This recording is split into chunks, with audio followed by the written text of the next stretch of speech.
Civil society holds first ever conference in Africa.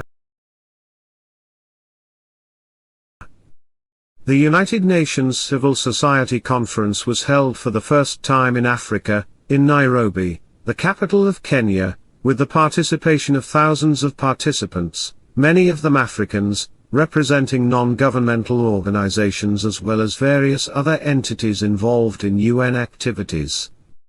Organized by the UN Department of Global Communications, the Civil Society Conference was held May 9th and 10th at the UN office at Nairobi.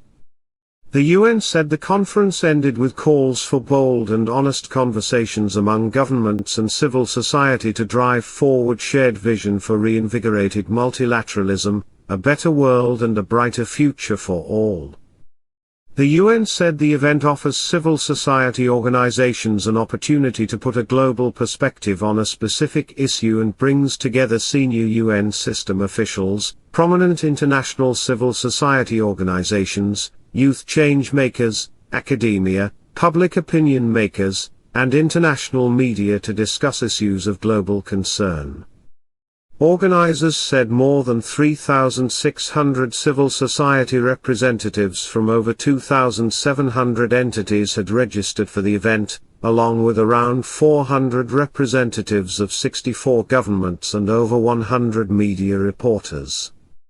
In addition, 70% of those registered were from Africa and 40% of all registrations were youth, in the age group 18 to 34.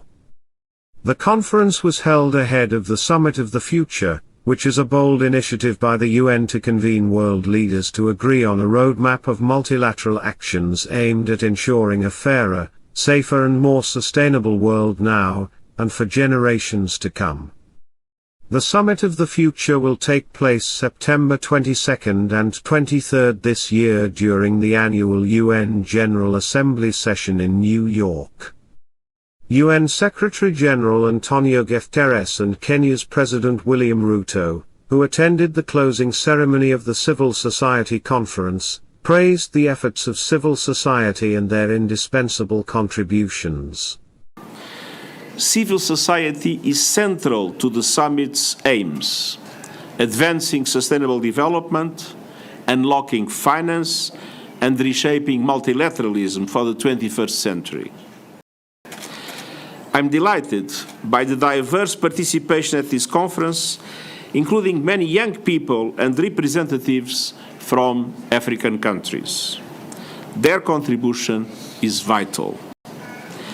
Because our world is facing multiple crises and Africa is suffering disproportionately. This continent is being blasted by extreme weather, turbocharged by a climate crisis it has done next to nothing to create, from lethal floods in the east to deadly droughts in the south. Africa could be a renewables giant. It is home to 30% of the minerals critical to renewables and 60% of the world's best solar resources.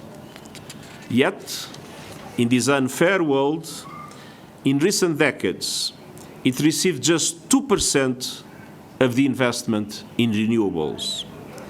And too often, countries and communities with critical energy transition minerals are exploited and relegated to the bottom of the value chain.